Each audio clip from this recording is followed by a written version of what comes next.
날만 새면 서로 헐뜯는 이런 정치부터 저희가 바로 잡아야지, 국회폭력부터 바로 잡아야지 학교폭력 얘기 감히 얘기할 수 있다라고 저는 생각을 합니다. 저는 인성교육을 보육 단계에서부터 도입해야 된다고 봅니다. 마침 올해부터는 만 5세도 국가가 보육 과정을 공통으로 하고 있습니다. 그런데 지금도 어린이집을 보내면 특별 과정으로 음악, 미술, 체육 같은 것만 하고 있지 특별히 어떻게 인성교육을 한다라는 설명이 없습니다.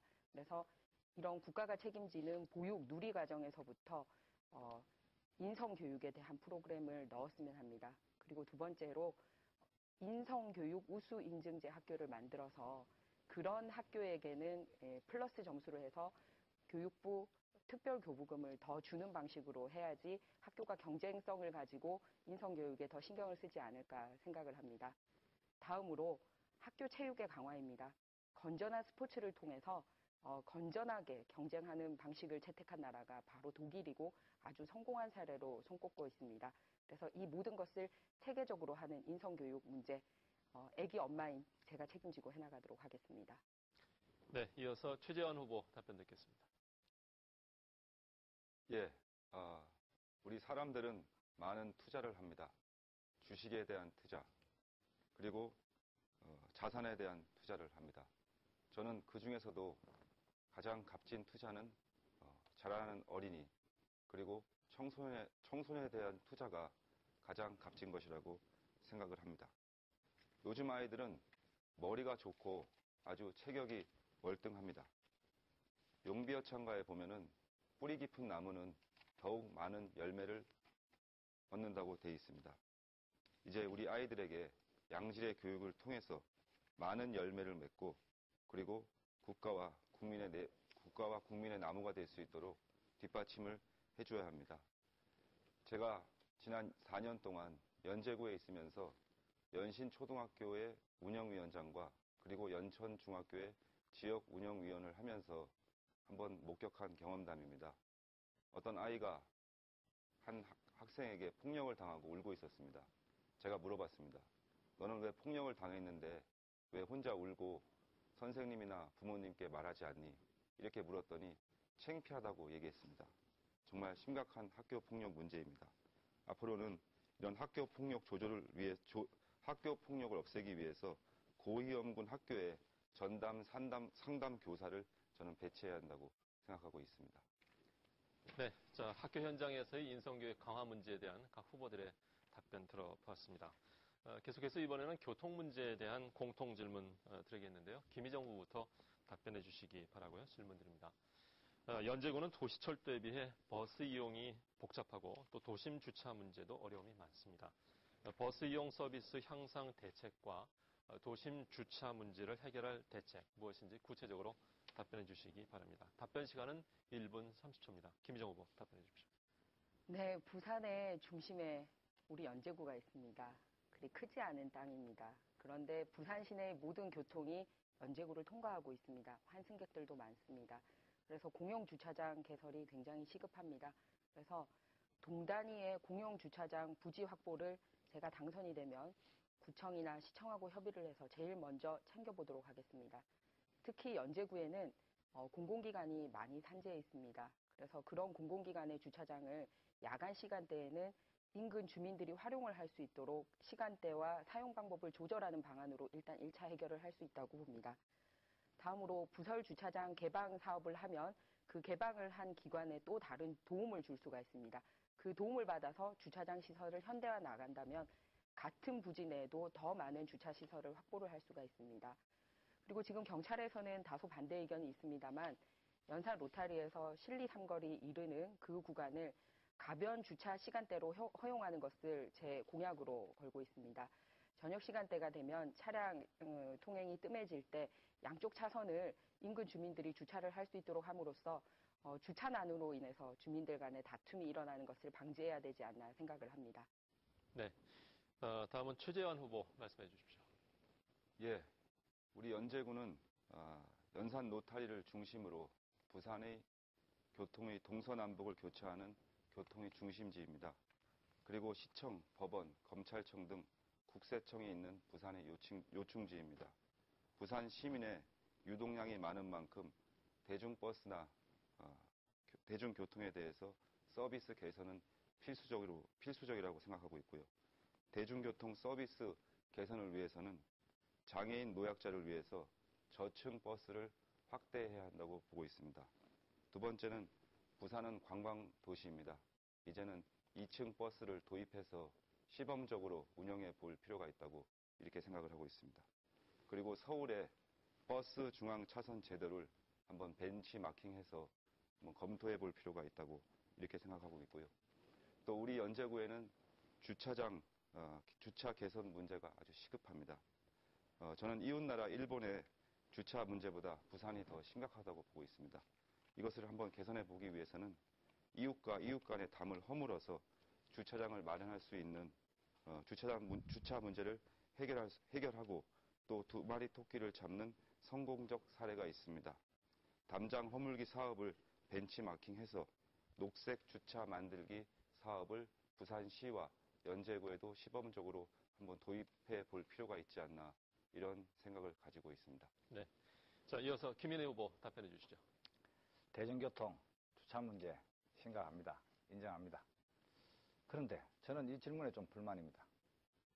이 질문 말고 국회의원 후보 토론에서 다뤄야 할 주제 너무나 많습니다. 나라를 좌우하고 미래를 좌우하는 주제들이 많죠. 최근 정치적으로 크게 문제가 되고 있는 청와대의 민간인 사찰 은폐 의혹 문제. 국가기관을 뒤흔드는 사태 아닙니까? 국가 권력이 한 개인의 인간성을 파괴한 무시무시한 일입니다. 다시는 발생하지 않도록 철저히 따지고 검토해야 될 문제입니다. 서민들의 피땀 흘린 돈으로 모은 저축은행 사태, 누군가의 감독이 되지 않아서 국가의 의무 해태로 서민들이 엄청난 피해를 받지 않습니까? 이 문제는 아직도 국회에서 해결 못하고 있습니다. 이 문제를 어떻게 해결할 것인지 이런 문제 국회의원 후보 토론회에서 좀 논의해야 되지 않겠습니까? 전국토를 파헤쳐 놓고 강을 아예 못 서게 만들어 놓고 만들어 놓은 본은 무너지고 있는 사대강 문제, 22조 이상의 돈이 들어갔고 앞으로도 계속 돈이 들어갈 문제, 이런 문제 좀 솔직하게 토론해야 됩니다. 해결 방법을 찾아야 합니다. 대중교통, 주차 문제, 시장님이나 구청장님께서 열심히 하고 있습니다. 그러나 20년 동안 해결 못했습니다. 시장님들, 구청장님들 용역 많이 받으셔서 다 계획 가지고 계십니다. 의지가 없습니다. 환승요금 200원, 그 200원도 해결 못하고 있지 않습니까? 시장과 구청장 바꾸면 네. 한나라당에서 시간 다 바꾸면 경과가 바뀝니다. 됐습니다. 대중교통 및 주차 문제에 대한 후보들의 답변 들어봤고요. 김인혜 후보님 답변하시는 과정에서 질문 주제에 대한 말씀을 주셨는데 질문 주제는 사전에 전문위원들로 구성된 선거방송 토론위원회에서 준비된 것이다라는 점을 다시 한번 말씀을 드리겠고요. 이제 계속해서 마지막 상호 토론 순서가 있습니다. 혹시 부족한 부분이 있다면 마지막 상호 토론 순서를 좀 활용을 잘 하시면 될 것 같습니다. 이번에도 주제를 따로 정하지 않고 자유롭게 토론을 하겠는데요. 이번 상호 토론에서는 각 후보자분들께 4분씩의 시간을 드리겠습니다. 세 번째 상호 토론은 최재환 후보부터 시작해 주십시오. 예, 우리 김희정 후보님께 좀 질문 좀 드리겠습니다. 김희정 후보님께서는 이번에 새누리당 공천을 받으셨습니다. 근데 제가 보기에는 지난번 18대 국회의원의 공천을 받으시고도 낙선을 하시고 또 그 당시에는 MB 정권의 바로 출발 시기로서 정말 MB 정부의 어떤 최고로 인기를 달리고 있었고 또 새누리당의 그 당시 한나라당이죠. 한나라당의 인기도 정말 하늘을 찌를 듯이 좋았는데 김희정 후보께서 지난번 18대 국회의원 선거에 낙선하신 그 이유에 대해서 혹시 본인이 느끼시는 점이 없는지 그것을 알고 싶고요. 그리고 김 후보님께서는 아까 전에도 인사 한 말 하실 때 뼛속까지도 연제 사람이다 이런 표현을 잘 쓰십니다. 그리고 아까 본인께서 밝히셨지만은 고등학교 졸업 후에는 부산에서 안 사신 걸로 알고 있는데 우리 김 후보님께서는 꼭 선거 때마다 연제의 딸이라는 트레이드 마크를 꼭 쓰십니다. 그리고 지난번 18대 국회의원 선거 때는 저도 무소속 후보로 출마를 했습니다만 제가 기억하기로는 지난번 선거 때 캐치플레이즈가 부산의 딸인 걸로 알고 있습니다. 그래서 18대 선거 때는 왜 부산의 딸이었는데 지금 또 19대 선거 때는 또 왜 연재의 딸로 그 캐치플레이즈가 변하게 됐는지 그것을 좀 알고 싶고요. 그리고 정말 제 생각으로는 친정에서 고생하면서 시부모 모시는 며느리가 보면은 조금은 마음이 좀 상할 것 같은 어떤 그런 마음이 듭니다. 그래서 지난 4년 동안 낙선하시고 서울에서 대변인도 역임하시고 인터넷진흥원 원장 또 최연소 기관장도 하셨는데요. 지난 4년 동안 낙선하신 후에 우리 연제구를 저는 떠났다고 생각합니다. 그래서 지난 4년 동안 우리 연제구를 위해서 하신 일이 무엇이 있는지 그 점도 좀 궁금합니다. 답변해 주시기 바랍니다. 예, 먼저 질문해 주셔서 감사합니다. 사실 처음 정치인이 되었을 때 저를 계속 정치인으로 키워주십시오라고 연제 국민들께 호소를 했습니다. 저는 이제 시작하는 어린 나무니 더 큰 나무가 될 수 있도록 저를 키워주십시오 호소를 했습니다. 하지만 제가 모르고 부족했던 점은 바로 나무가 잘 크기 위해서는 뿌리가 튼튼해야 한다는 점이었습니다. 그래서 저는 지역 주민들께 저를 키워달라고만 호소를 했지 제가 지역에서 제 스스로 뿌리를 키워나가는 거에는 좀 소홀했던 것 같습니다.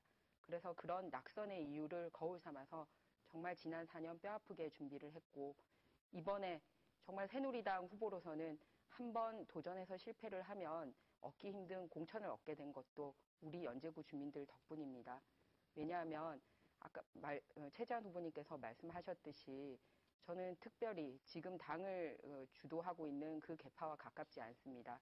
하지만 연제구 주민들께서 높은 여론 지지도로 확실하게 밀어주셨고 그 여론조사 결과 덕분에 정말 공천을 받을 수 있었기 때문에 이 고마운 마음 어떻게 해서든지 꼭 국회의원이 당선이 돼서 연제구 발전으로 보답하고 싶은 그런 생각입니다. 그리고 두 번째는 제가 연제의 딸이라고 말씀을 드린 이유는 저는 정치적으로 연제구를 선택한 사람이 아닙니다.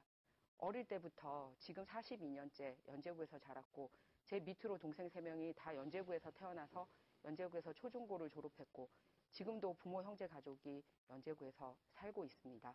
그래서 연제구를 누구보다도 사랑하고 아낀다는 말씀이고요.